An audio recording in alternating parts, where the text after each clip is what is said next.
नमस्कार दोस्तों, कैसे हैं आप लोग। मेरी चैनल में आप सभी का स्वागत है। मेरी channel Rangeen Raahein, a road to success, a road to stardom. दोस्तों, आप लोगों का बहुत प्यार मिल रहा है, बहुत अच्छी बात है।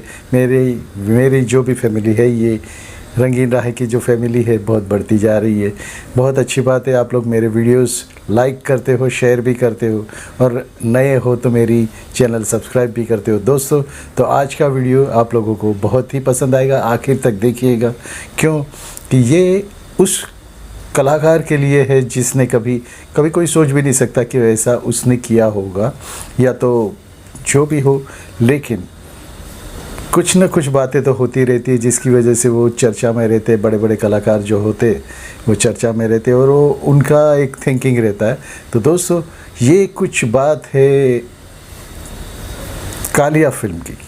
कालिया फिल्म की जब शूटिंग हो रही थी उसके बारे में बात है, और वो कलाकार है आपके सबके चहीते, सदी के महानायक श्री अमिताभ जी के लिए। दोस्तों, आज का वीडियो शुरू करते हैं।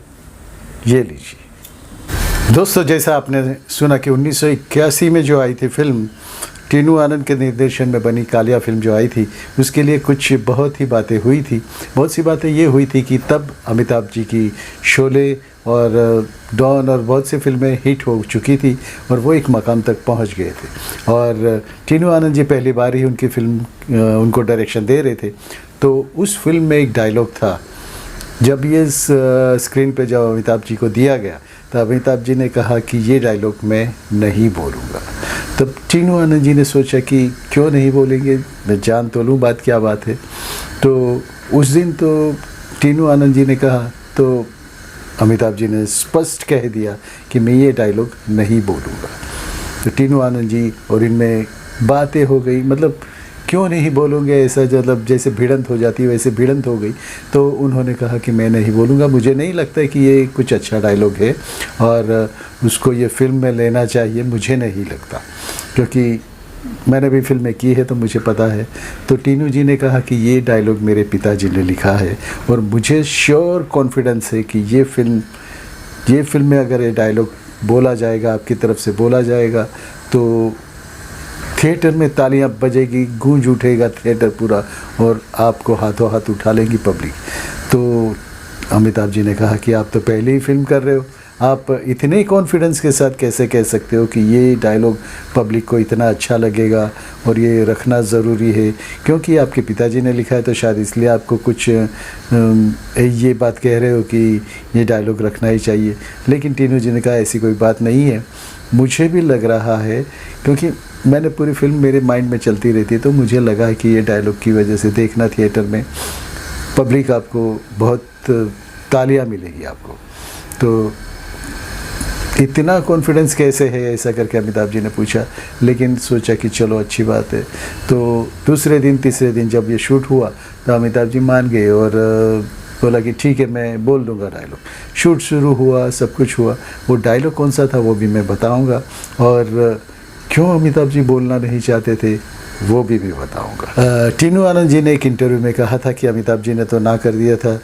तो अमिताभ जी जैसे दिग्गज कलाकार को शूट करने का मुझे जो मौका मिला था तो मैं तो गंवाना नहीं चाहता था, लेकिन वो मना ही किए जा रहे थे। फिर मैंने जब बताया कि ये मेरे पिताजी ने लिखा हुआ है डायलॉग और मुझे श्योर है कि ये डायलॉग पे आपको तालियां मिलेगी, तो अमिताभ जी ने कहा कि इतना कॉन्फिडेंस कैसे कह सकते हो। तो उन्होंने कहा कि ठीक है, आपको ऐसा लगता है कि मैं ओवर कॉन्फिडेंस हूँ, अगर ये फिल्म में ये डायलॉग नहीं रहेगा या तो ये डायलॉग रहेगा, अगर ये फिल्म पब्लिक ने आपको हाथों हाथ उठा नहीं लिया, मतलब थिएटर में बहुत अच्छी चलेगी और तालियां मिलेगी आपको। अगर तालियां नहीं मिलेगी तो मैं डायरेक्शन छोड़ दूंगा, फिल्म इंडस्ट्री छोड़ दूंगा, कभी भी डायरेक्शन नहीं करूंगा, ये इंडस्ट्री ही छोड़ दूंगा मैं। तो अमिताभ जी भी भौचके से रह गए कि ये क्या बात कर रही है, इनको इतना कॉन्फिडेंस है इस बात पे। तो ठीक है, बोल लेते हैं डायलॉग। तो वो डायलॉग कौन सा था ये भी सुनिए मुझसे। तो टीनू आनंद और वो मनमुटाव जो था वो कम हो गया, लेकिन अमिताभ ने सोचा कि चलो ये इतने कॉन्फिडेंस से कह रहे हैं तो मैं बोल ही लेता हूँ डायलॉग। दोस्तों, हुआ भी ऐसा ही कि टीनू आनंद का कॉन्फिडेंस जो था, तो पब्लिक को भी वही डायलॉग बहुत अच्छा लगा। वो डायलॉग क्या है वो भी बताता हूँ, वो सीन क्या है वो मैं बताता हूँ। जब कालिया यानी अमिताभ जी जो कैरेक्टर कर रहे थे, और प्राण साहब, इसमें बहुत से कलाकार थे, प्राण साहब थे, अमजद खान थे और परवीन बॉबी थी, बहुत से थे। तो ये एक सीन है कि अमिताभ बच्चन के सामने अमिताभ भाग रहे और उनके पीछे पीछे प्राण साहब भाग रहे, और प्राण साहब ने एक जगह पे उनको घेर के बोल दिया कि रुक जाओ, मैं तुम्हारी, नहीं तो मैं तुम्हें गोली मार दूंगा। तो उसमें ये डायलॉग था कि आतिशे दोजख से डरता है कौन, आतिशे दोजख से तू मुझे डराता है, लेकिन इसी आतिश को हम पानी समझ के पी जाते हैं। ये डायलॉग बोलना था, अमिताभ जी की गहरी आवाज़ में बोला गया और पब्लिक को इतना पसंद आया कि सच में उस वक्त पब्लिक ने उनको ये डायलॉग से इतने खुश हो गए कि थिएटर तालियों से गूंजता था। और बहुत से लोग तो ये डायलॉग सुनने के लिए, देखने के लिए ही जाते थे। तो डायलॉग कुछ यही था, आतिशे दोजख से डराता है, जिन्हें वो आग समझते, हम तो पानी समझ के पी जाते। ये डायलॉग था। दोस्तों, ऐसा कभी कभी होता है, एक डायलॉग की वजह से फिल्म भी चल जाती है, बहुत हिट भी हो जाती है। वैसा ही हुआ था एक डायलॉग शोले में भी।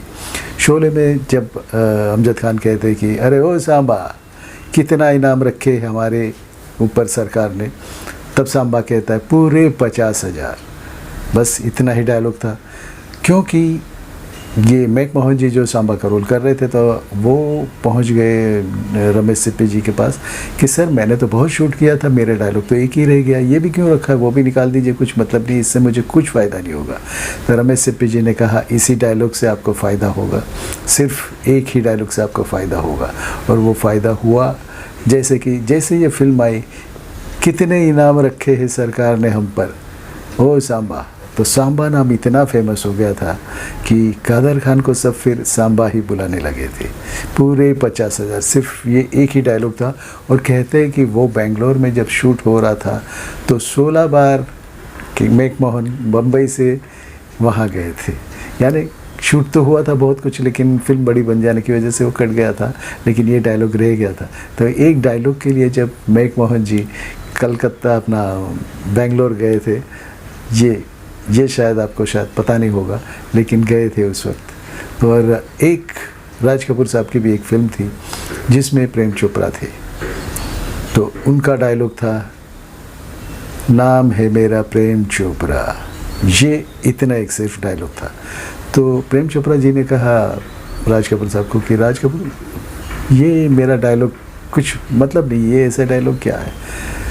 तो राज कपूर ने अपने अंदाज में कहा कि देखो प्रेम, यही डायलॉग पब्लिक बोलेगी और यही डायलॉग से तुम पहचाने जाओगे, यही डायलॉग से फिल्म हिट होगी। तो क्या होता है कि डायरेक्टर लोग को फिल्म पूरी हमेशा चलती रहती है उनके दिमाग में, और उन्हें पता है कि इसका क्या इफ़ेक्ट होगा, और वैसा ही हुआ है अब तक।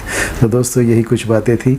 आप लोगों को कैसी लगी ज़रूर बताइएगा, और वीडियो अच्छा लगे तो शेयर कीजिएगा, आपके दोस्तों के साथ शेयर कीजिए, अपने जानने वालों को शेयर कीजिए, और नए लोग हो तो मेरी चैनल को सब्सक्राइब कीजिए। नमस्कार, भारत माता की जय, Vande Mataram. I love you friends.